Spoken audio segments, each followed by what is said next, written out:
Alright, ladies and gentlemen, I am back, and today I wanted to discuss another kind of interesting amount of lore and details, particularly that has to do with the Lothric Castle.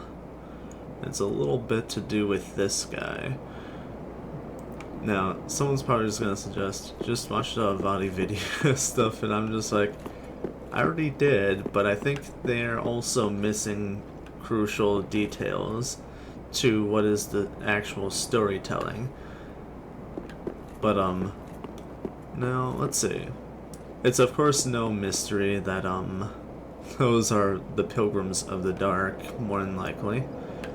But what is a mystery is how were they actually changed and warped, and how were the angels here experimented on? Why is Osiris absolutely mad down below in his garden and safeguarding a Drakeblood Knight, and as well as some of the serpent men? Now, I believe all these details are actually provided for us, and I have great reasons to believe this. Now, when it comes to Lothric Castle, we have 4 distinctive sort of areas. Well, actually just... do we have a 4th? I think we actually just have 3 more distinguished areas, and then a rough, vague kind of 4th, which is just the amount of traverse ability of this place. That's just like side traversal. Let's see. So first off, from about there on and downwards is our nightly quarters. And we can trust this because it all connects to each other, and it's all knights. And all their practices, their methods, their security, their stances, everything. It's pretty much just knights. Although it's true there are some of those other hollows down there, but it really is just their guard station in general. Oh, cool. Next off, we have their holier district. Now, technically, we do have the priest that was down below at the sort of entrance where the Dancer of the Boreal Valley was, but this also kind of is quite relevant, to be honest. Now, let's see here. Now, something you might notice is that this is the only rug in this entire map that is not torn up. And that should strike as curious. Why is that the case? Now, let me tell you something. It's just not Prince Lothric's favorite. He probably has Lorien and any other considerable knightly figure go through the Grand Archives, as down that way all the rugs like this are in fact torn up. And then if we go to his own princely corridor, or the throne room, I guess, you'll find the rug going up to it is also pretty torn up. Let's see. But speaking of the Grand Archives, that is the next on our list here. Over this way is the Grand Archives, which is also the most heavily secured and most fortified direction to go towards out of this entire place, just after the nightly quarters. Now, that is an interesting thing to me, and that would have to pose a question as to why. Now, it's no mystery that it is blatantly told us and pretty much shown to us that the prince did quite heavily favor the manner mannerisms that is sorcery due to his frail nature. And then we are also presented this odd sort of sorcerer who more than likely couldn't be anything other than our beloved Pontiff Sullivan, who is also given a statue in the main sort of like a court area near where we find the dancer in the fort. Yeah, his name is Fort, so I had to think what his name was, because it's been a little while. What that is, guarded by a winged knight. Let's see, then the fourth is the fourth pillar of the Lothric Castle is the hunter. Now, the hunter doesn't actually have a more distinguished sort of area, so it's more like wherever they can end up going to, which is an interesting thing because we literally find our only real distinguished hunter of the Lothric Castle right here dead, providing us the key to go into the Grand Archives. To me, this could be a clue of certain betrayal, perhaps. Maybe it was partially his duty as more of like a sellsword than an actual designated like figure to Lothric. I'm not too sure on that one, but we do recognize his pillar, so I'm sure there has to be some further details to that. But moving on. Now, part of what I think is highly relevant to understanding what can cause some of these more interesting of changes, we have to take notice and recognize what is some of Lothric's assets around here that could hint to what is really going on. Between one of the more acknowledged and also one of the least acknowledged, there's those carpet tears I was talking about. We have at the top of the Grand Archives a peculiar little thing to take notice of. Just sort of get up this way. And I got to run like heck if I wanna live. But jumping down to here, see this interesting sort of a cage here, full of feathers. And here we find a sort of experimented on individual who had a neat little miracle to give us. And we also see this sort of figure here. Now, at first, when I saw that, I was thinking, oh, they must be a sorcerer. But as we should know properly, he uses attacks distinctive to the Way of Light, as well as his staff is also particular to the Way of Light, which means he's actually a priest. And more than likely, just because of where we've seen guys like this before, which was the Cathedral of the Deep, more specifically by the room of Rosaria's bedchamber. Now, Rosaria herself is a goddess, and she represents rebirth, or sort of like, not just rebirth, but also kind of the alteration of appearance. Now, you're probably getting real vibes of what I'm really talking about now. Lothric used Rosaria more than likely to do these kinds of deeds. As far as getting her here, I am not too sure, but considering Lorien himself could teleport, and we see this guy here, there's probably certain kind of chain linkings in correlation to that, is my best guess. How else it could be, I'm not too sure, but it is a pretty solid one at that.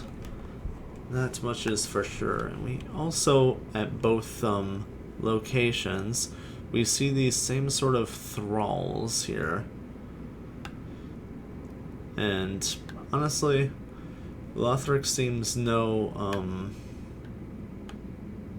stranger to having all these thieving little thralls running about his area. So I do believe he does make a comment to us about that in his cutscene for his boss fight. Per Leonora of Cinders and the People's Wishes, or something like that. Per Leonora, a thief. In which case, he probably also knows of Grey Rat, perhaps. Which I do believe plays some amount of role as to why Grey Rat dies here. Truth be told, we basically have everyone against us. That is the real story here. That is why he doesn't just survive when we want him to most.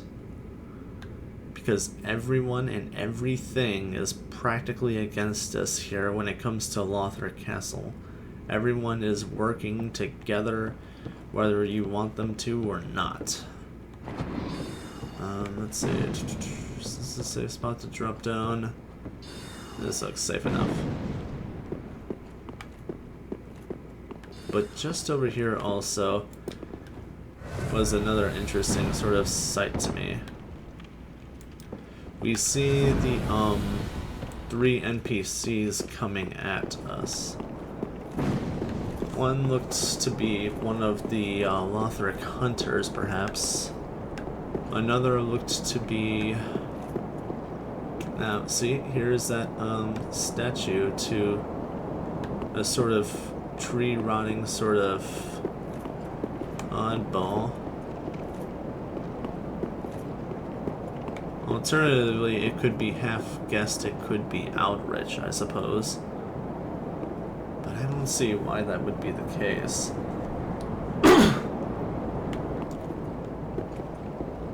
Although it is pretty sludge-like. I just don't understand why that would end up being built here if that were the case. Although it is true we have the Rosaria plausibility. Otherwise, we don't fully understand the representational nature of Pontiff Sullivan. Although it is true that that skull is practically rotting, which would be much like that of Aldrich's. But here in this court area, we see the 3 NPCs. One of them was a Faram, more curiously, which could also be representative, perhaps, to the hunters. And there was one spellcaster. Now, I believe all these were actually quite significant, to be honest.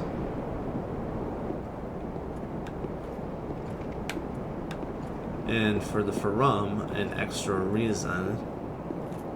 Now, the Faram mostly correlate to Feroza, but Faram itself is named after the god of war, or I should be more clear, a god of war. Now, they word it that way for a particular reason.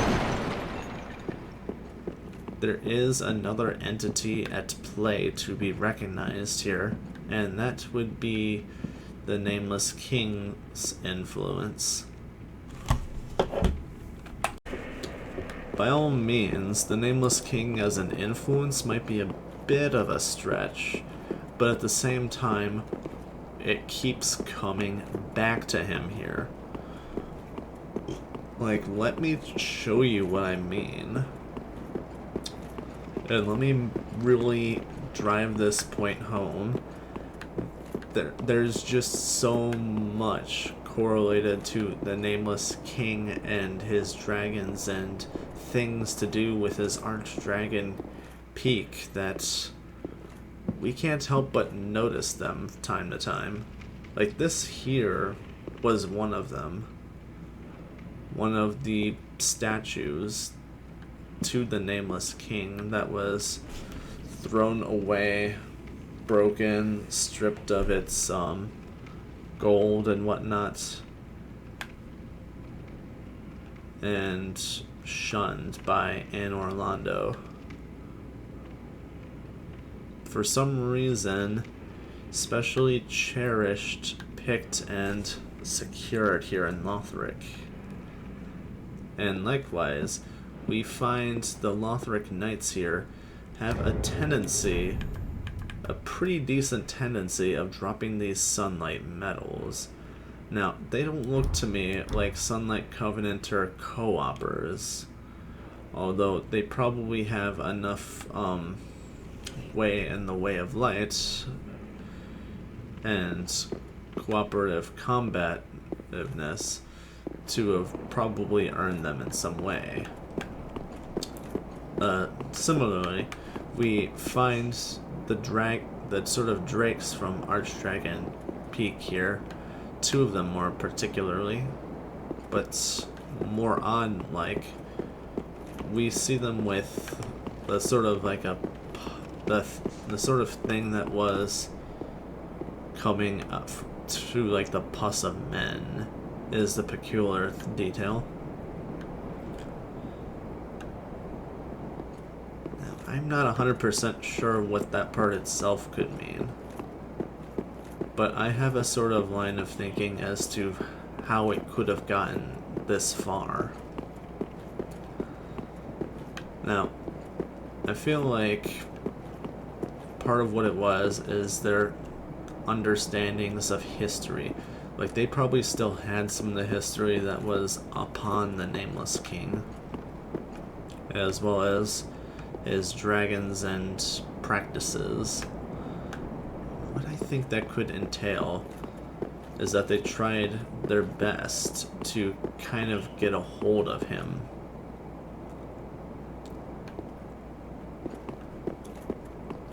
And in turn, they ended up with dragons and trying to make more with them, which probably just ended up as the shunned sort of pus of men.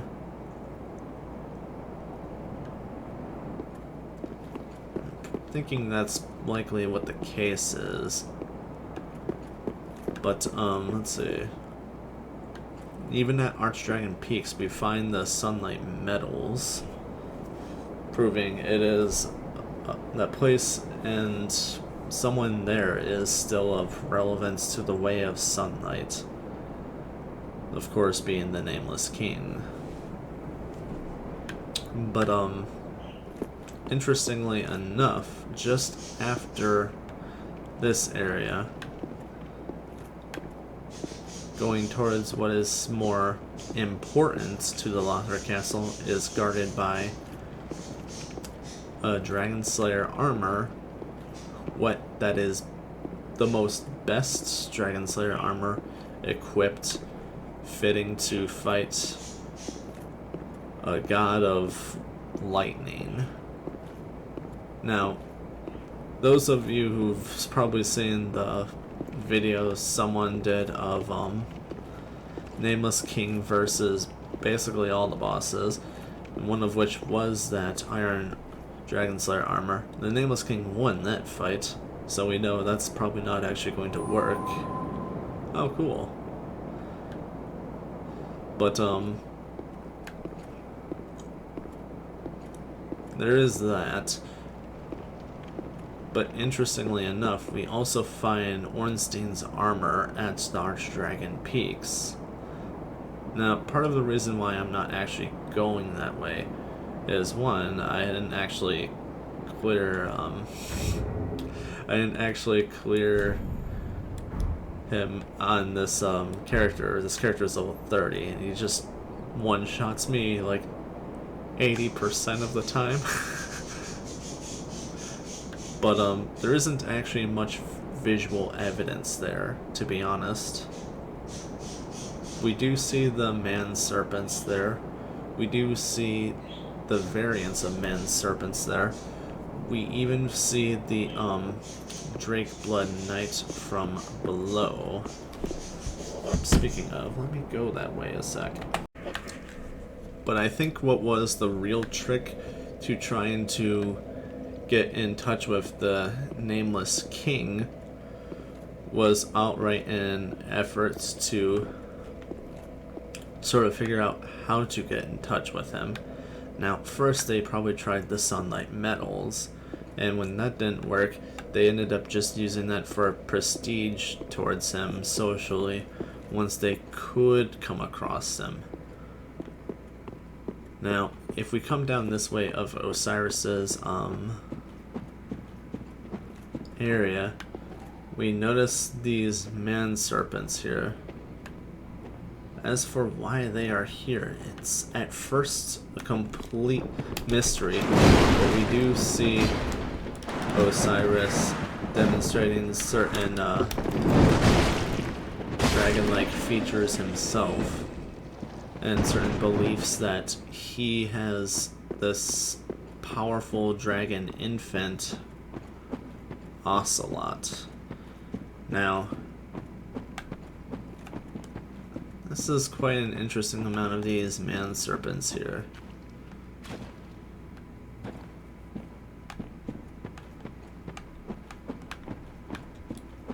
But we have very little explanation as to what really happens to them. Something we do see when we get here is this interesting sort of pose by a Drake Blood Knight. Now, let me just get my binoculars out, my spectacles. Now, you see how his hands are. Now, in my opinion, that would be a pretty plausible kind of gesture, sort of meditation stance that was actually originally Osiris himself being seen cradling this non-existent infant. And that was probably just taken up as a hunch or something. But I think another thing that probably is of certain causes is partially this to the untended graves. Like, I think beyond that point is normally the regular Firelink shrine in graves, which it actually is, but for some reason from this way it is not. It is the untended version, and it's dark. Dark as dark. And one of my guesses as to why that could possibly be is this guy. This guy doing his Path of the Dragon here.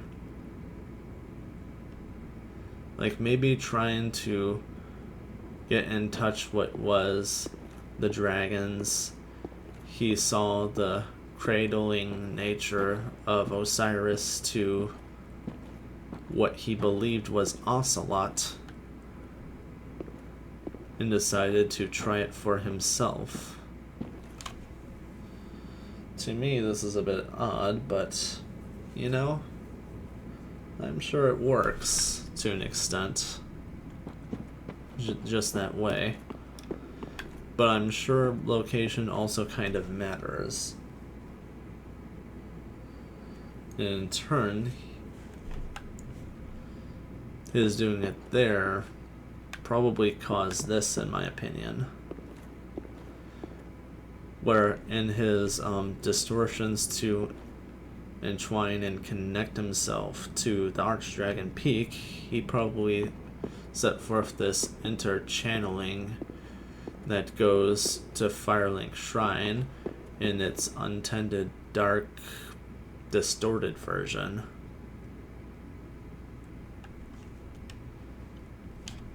Now, as much as people like to say this is probably in the past or something, I think it's actually in the future, to be honest. Or like in some kind of variant of the future, because we find the blacksmith hammer like as though Andre died.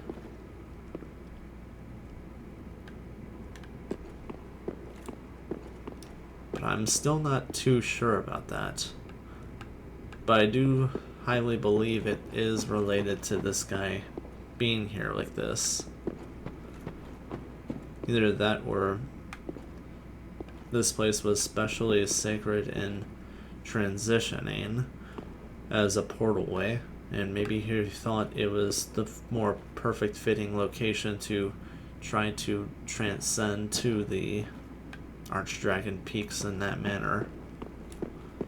That is another interesting thought. We cannot really conclude too much off of that though, and we don't have anything else to really further back that up. However, we do notice these serpent men here for otherwise no explicable reason. Now, it's possible Osiris himself kind of brought them here, and it sort of brought the attention of the others, as he isn't just delusional, he is outright powerful and has some kind of connections. But it's also possible that his newer brought form inspired Lothrics to making certain attempts, if that makes any sense, to try to bring forth some sort of dragon kind to the Lothric Castle. Now, you'll notice up here we have these cathedral knights. Now, besides here, cathedral knights are only seen in one other place in this entire game, and that place is the Cathedral of the Deep. Now, why might that be? These Way of Light sort of knightly folk, why would they be here and there? Now, that could also tie more to the idea that there is deep connections between Lothric Castle and the Cathedral of the Deep, and perhaps they helped secure, watch over, and even move certain things, perhaps. Could be a bit of both of those.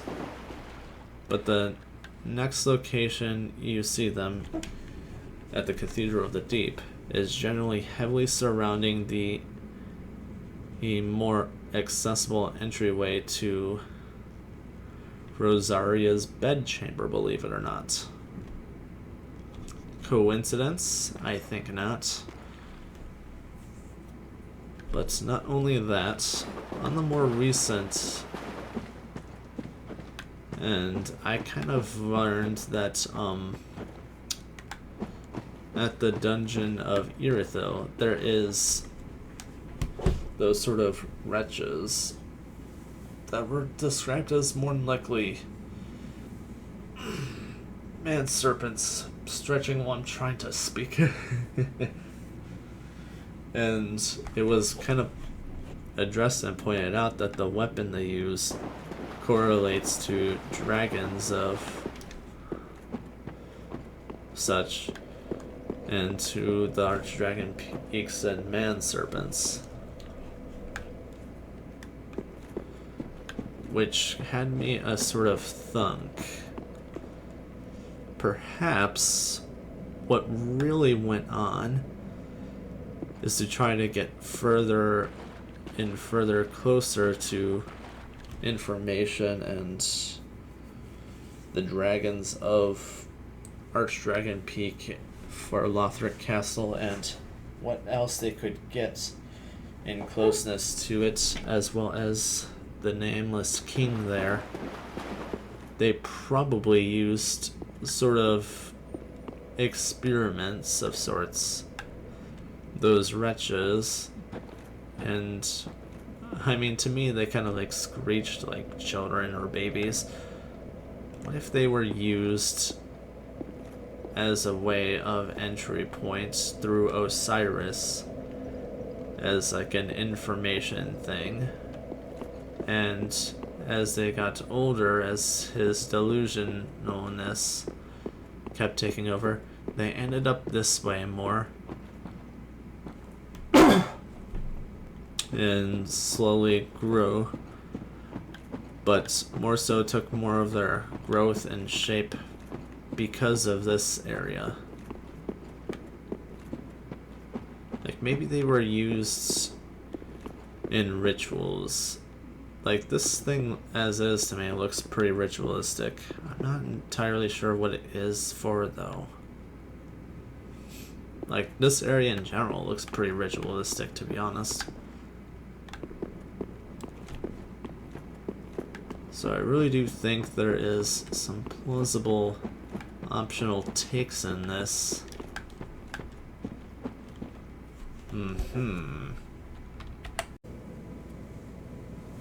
But furthering in details, let's talk a bit more about Irithyll correlations. Now, primarily, we honestly don't actually see anything distinctively Irithyll in either of those places at all. I want to say that's partially because Irithyll is very strict and to itself in design, aside from one simple factor: the Outrider Knights that we see. We see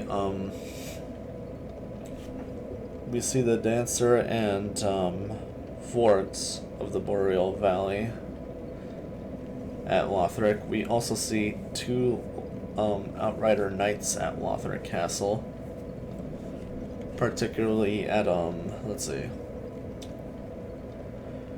We see one in that sort of random stairway down below, just after the two dragons, and then we see the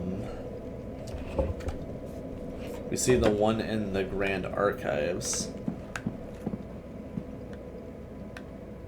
Now that also kind of highlights some of the significance of those areas, in my opinion, but more subtly. Now, why might there be one in the Grand Archives? Well, Pontiff Sullivan, despite his title, was actually a sorcerer. And we can trust this with his own weapons and such. Where did I put that?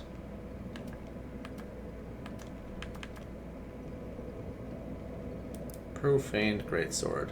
Long ago, when Sullivan was yet a young sorcerer, he discovered the profane capital and an unfaded fading flame below a distant tundra of Irithyll, and burning ambition took root within him.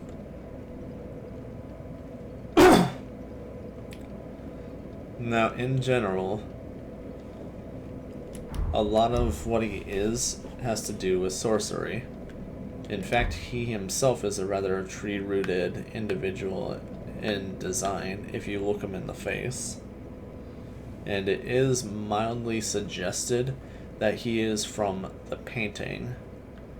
In fact, it's highly suggested throughout the game's, like, both the game's dialogue as well as the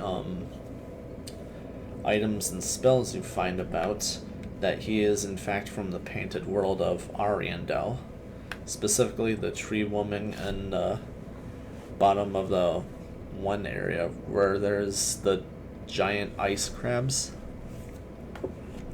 There's a singular crying tree woman, and if you kill her, a ladder just magically appears for otherwise no reason.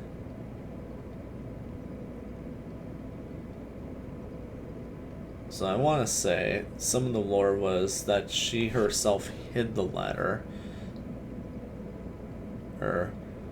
so he probably wouldn't leave. But somehow he ended up escaping anyway. And that is my best of a guess on that part, but yeah, he was a man of sorcery, if you can call him a man. I don't really know what else to really distinguish him by. But, he sort of got into, like, Irithyll and servitude of the Dark Moon Blades by faking miracles with his sorcery. A little food for thought right there, huh?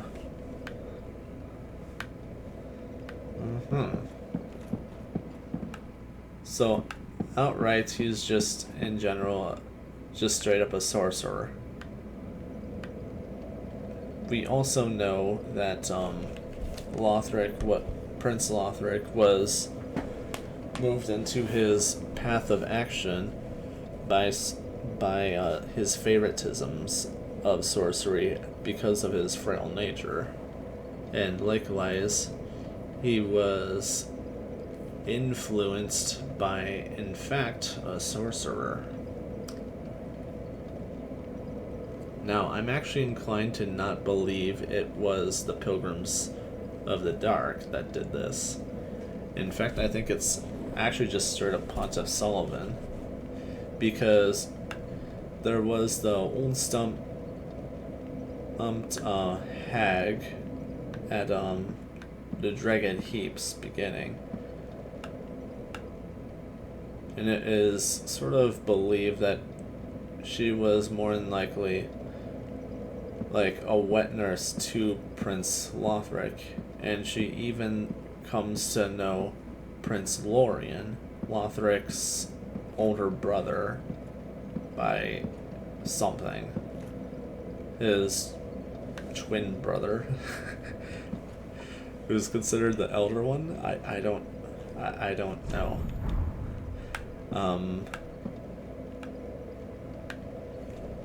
But that's kind of hinted at, massively hinted at.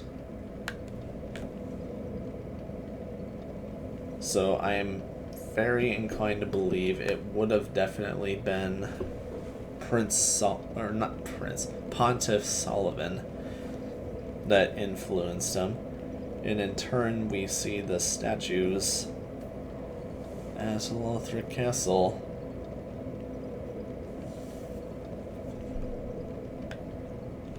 Otherwise, it makes little sense that it would have been just straight up Aldrich showing up to me.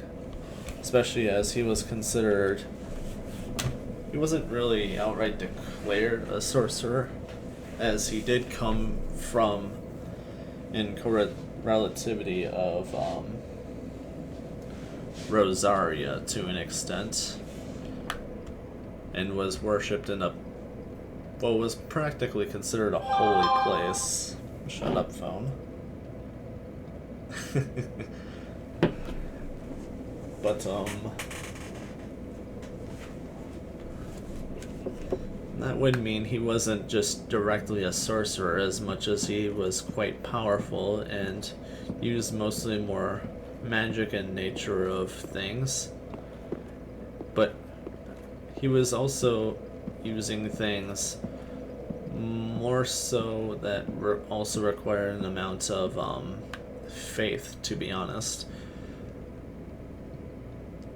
Like, he was using Gwendolyn's powers against us. He was using the Life Drain Scythe.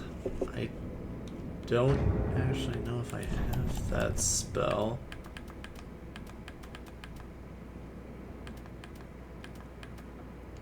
I probably said no to getting the spell to getting a weapon, just for the sake of my level 30 building options. But yeah, there was the life drain scythe, all around, all deep and dark correlated stuff for the most part. He was otherwise obsessed with eating flesh of men.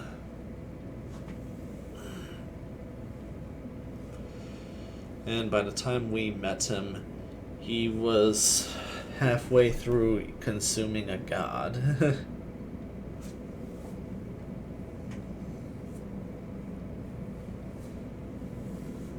So it's like, take that part as you will.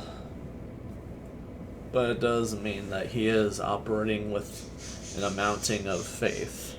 And in fact, as far as I can tell, the deep gems do actually scale off of faith to an extent when you apply them to weapons. So kind of like chaos weapons, and of course blessed would also scale off of faith. The deep gems do also, as well as sorcery. So it's really not distinguished as sorcery in nature as far as Eldritch goes. So plain old, we can just associate him as being considered a holier figure and was even worshipped as such by his own followers.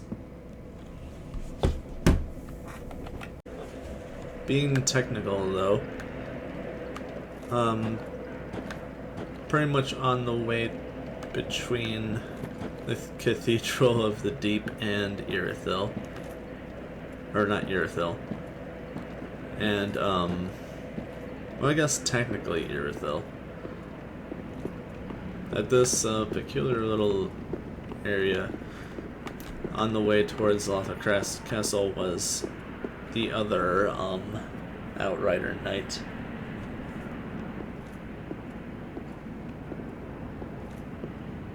We can't really know as to why he was here.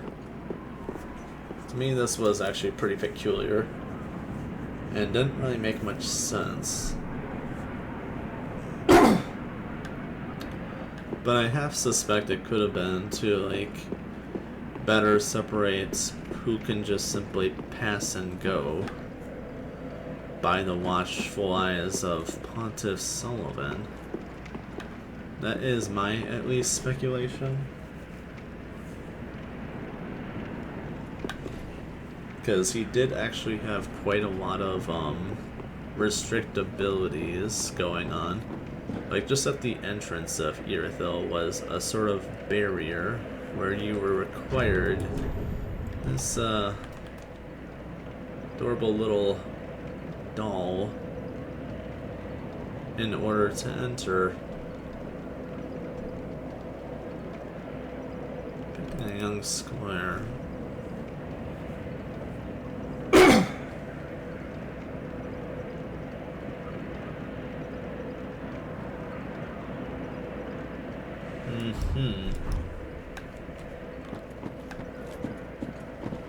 Actually, take a careful look at that.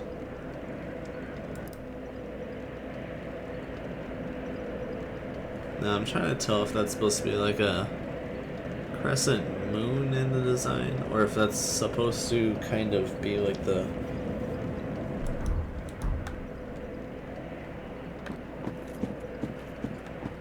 crucifixes we would see at the woods ahead. I should go there real quick, sort of compare them a little bit.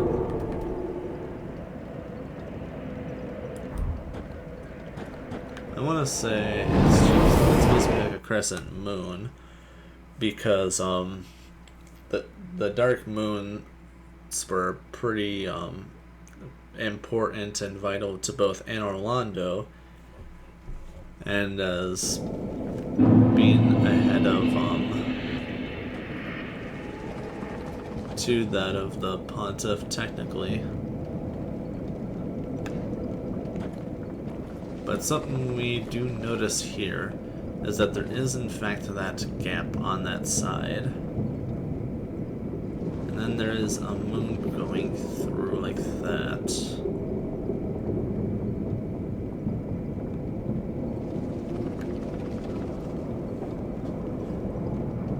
Now, I figure the general ring going around it like this is supposed to be like divine resonance. And that is, of course, like a crescent moon. And then it is specially staked and sturdied into the ground.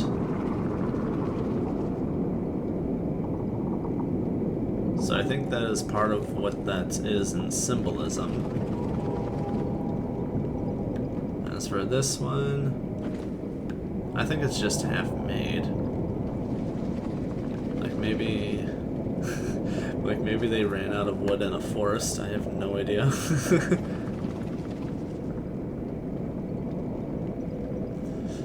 But some of these, like I think ones like this were attached to the lycanthropes, which could mean something in terms of why they were kind of like changing or transforming or something, or suspected reasons. But these more annoying folk here, the ones with their big pointy sticks, those are lycanthrope hunters. Which means they either tried suppressing the lycanthropes, or they probably just really don't like them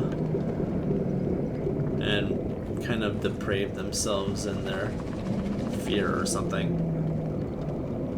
I don't know, I don't think it's possible to get their weapon, unfortunately. But I am suspecting that the lycanthropes were pretty much just borderline Gru, to be honest. But I think that's for another video, because I am otherwise getting way off topic. Something else I kind of want to like bring attention to is how these maps are laid out in this travel selection. So first we have the Cemetery of Ash, then we have the High Wall of Lothric, which of course means they're somehow connected to each other. We have the Undead Settlement, which is actually just below Lothric at the foot of it. It even says foot of the Lothric High Wall. Then of course it goes down to the Road of Sacrifices, which can either go to the Farron Keep or it can go to the Cathedral of the Deep. But on the way to the Cathedral of the Deep, you are blocked by a Crystal Mage. Now, the Crystal Mage is kind of believed to be an amount of service to the Farron, but at the same time, they are on the way to the Cathedral of the Deep, and we find one other Crystal Sage in the game, and this Crystal Sage is at none other than Lothric Castle's Grand Archives. Now, I think that alone should mean something, but at the same time, I'm not 100% sure as to what. In fact, I actually have no real leads on that. But it could be part of some of the in-between connections to Lothric's favoritisms of sorcery and some of the slight outer connections towards that of the the Cathedral of the Deep. Like, I have really nothing to properly go off of onto that though, so I'd rather not assume it. I'm not going to draw much further attention to that one.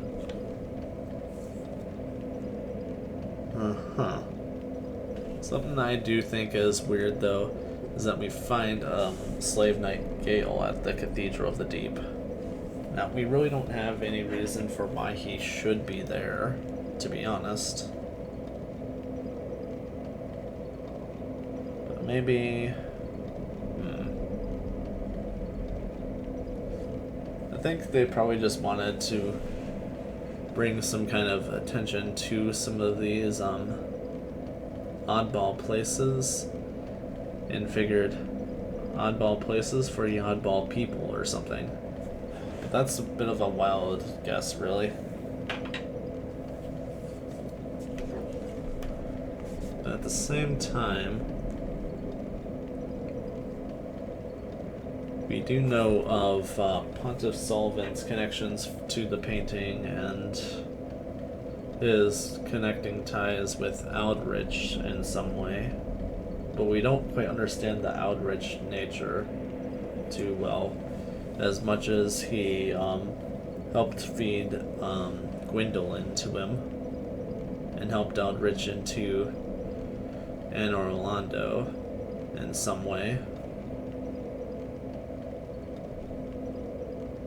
That does make me wonder if he had some kind of way to specially relocate Aldrich for such a thing. Because Aldrich doesn't seem to me like he would have been as great of like a distinctive traveler until he consumed Gwendolyn, in which case he could probably teleport as much as he wanted, to be honest.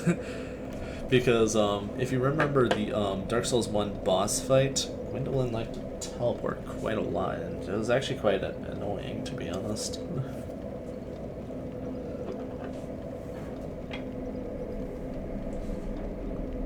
Otherwise, actually, come to think of it, the teleportation Aldrich used was practically that same one the Crystal Sages used, but like bigger, and I feel like it hurts more. It's like he sank in a depth of like shadowy dark or something of something. I don't know what it is, but I did not like it because it hurt a lot. And then I had to heal and then chase after him with my approach for whatever, just to make sure I wasn't gonna like die or something. But back to the topic. And then we have the Catacombs of Carthus, which is just pretty much just in between the Abyss Watchers and going to Irithyll. You can see Catacombs of Carthus was somehow on the same par as like the Demon Ruins stuff, but that is really a topic for another video. I have stuff planned for that. I'm going to save it for that. This is already dragging on enough.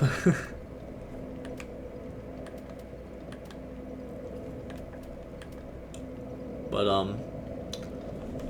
the only real otherwise sign of Aldrich's in touchness with Irithyll is that we do have the sort of serving monks of Aldrich's chapel there,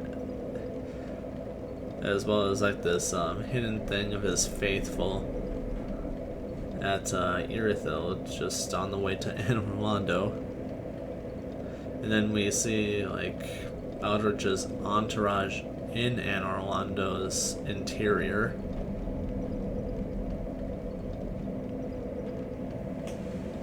As well as various knights twisted and turned by seeing the abyss and the profane flame.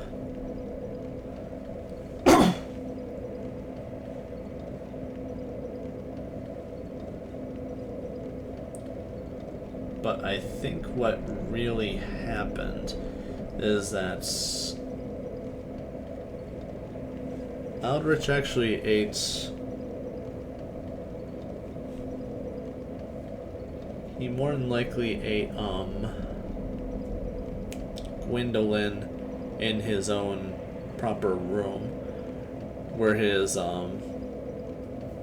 original boss fight, Covenant, and what else was in Dark Souls 1. And just the ability to kind of like half teleport caught him up to Gwendolyn at their sort of sight to sight recognizing each other to consuming him, in which case he would have been able to just casually waltz the rest of the way of Anor Londo. In which case he took the elevator, and so we had to call that part down to us in order to go back up. Just to go fight him. Like, this is probably making an interesting amount of sense right now, isn't it? I can feel it. Someone probably doesn't want us to read that much into it, and just like, nah, they're not gonna care about that kind of a detail, right? But let me tell you, FromSoft does their work. Like, I'm more impressed the more I look into it. Otherwise, Aldrich probably seen this tower and had no idea what it was for or how to even get to it. But to the topic of Irithyll, for some reason the moving on from there is none other than the profane capital. As well as, what not there. Like, of course there's the profane flame lit in a brazier there. There's, Yoram the Giant, the lonely ruler. Pretty much rules nothing. That is just swarmed around by jailers and maidens, turned by the profane flame, seeking harm to anyone and everything. But at the dungeon, we see those wretches I was talking about.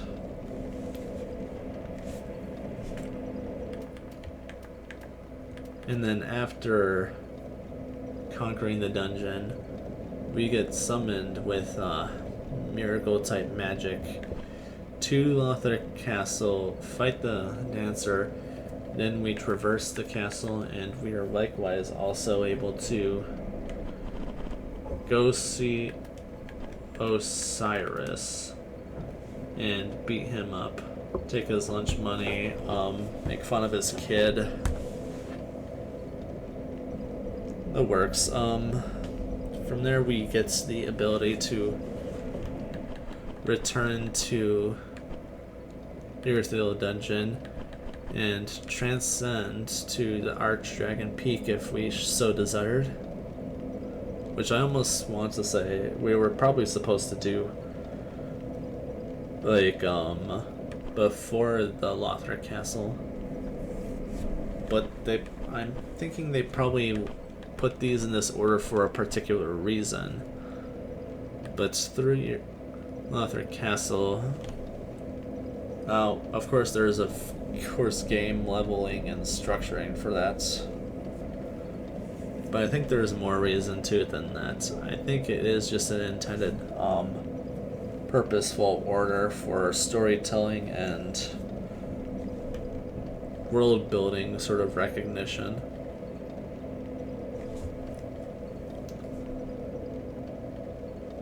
Because just after that, we have our, either a gold mine or concern Nameless King stuff to the Lothric people.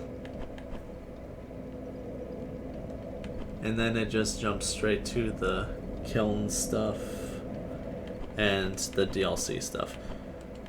So the DLC stuff in this mannerism don't quite matter. They're more so the side stuff of what is considered the main stuff. Which means it really is supposed to be taken for in this sort of an order for some reason and for some purpose. And not just in terms of difficulty, but in story.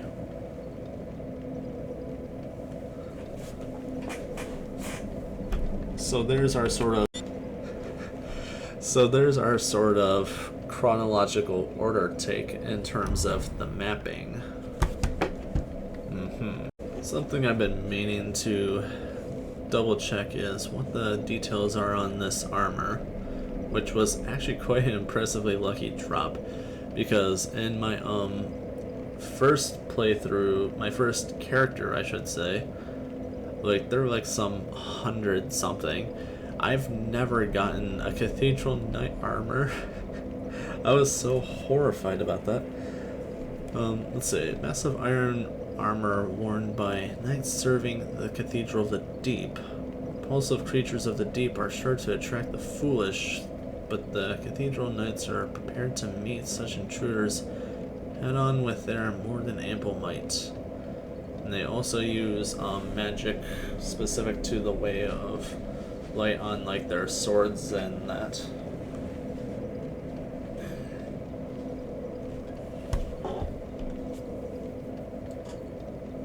So they serve creatures of the deep. Or they serve the Cathedral of the Deep. And that for some reason means they also defend a particular part of Lothric Castle. And that has to do with Osiris and his Pus of Men garden. But primarily Osiris. So either they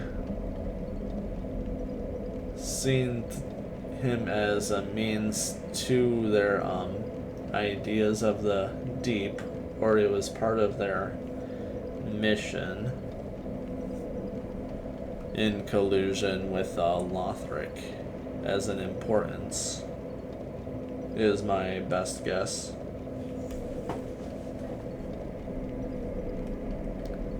And I am being distinguished of if something is more of a guess than really proven. But other than that, I think a lot of things are really open to speculation about the generic collusions of these three particular forces.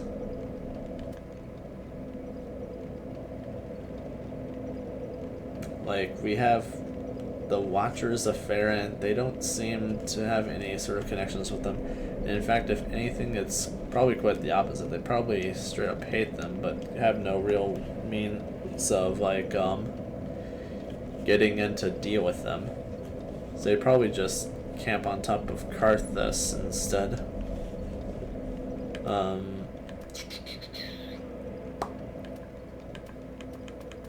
other armors really distinguished to me in this kind of mannerism. I thought I seen an armor set I wanted to talk about. That's like, I'm really not seeing anything that's coming into mind right away. Oh wait, I remember now. It was pretty close by.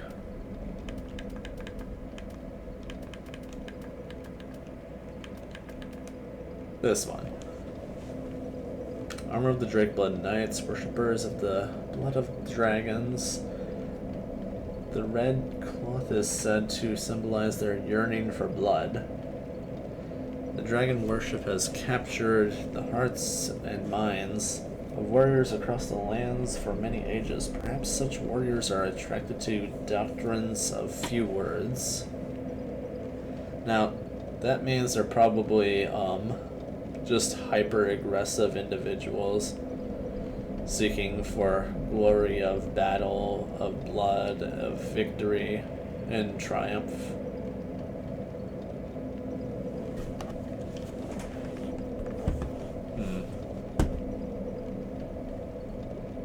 But to me, that's a little bit odd that they would actually go through the trouble of using Osiris as a mannerism, an example to connect to the Archdragon peaks, but at the same time it would benefit them strongly to get in touch with Archdragon peaks and serve there, as they did actually try to pretty much serve dragons in this regard and take on interesting opponents. But on a final note, I do believe that it was in fact Rosaria's abilities, or even possible slight connections to Aldrich, that they were in fact able to twist and alter the forms of angels as experiments, and even the pilgrim butterflies. More than likely the pilgrim butterflies and angels with Rosaria, in my opinion.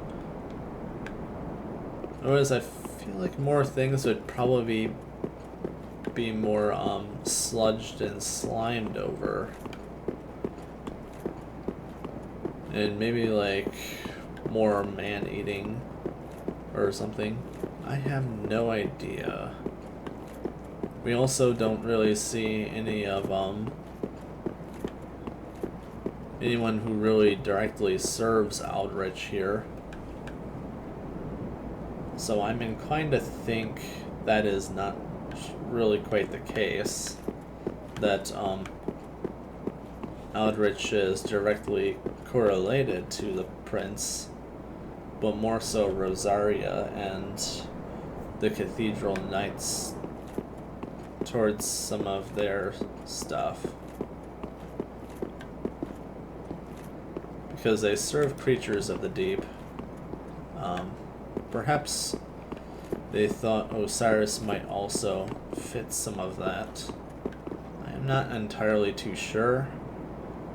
I'd probably have to look it up to see what he was really kind of considered. If he was considered part of the deep, or maybe behind him was considered part of the vision that could have been that of Aldrich's.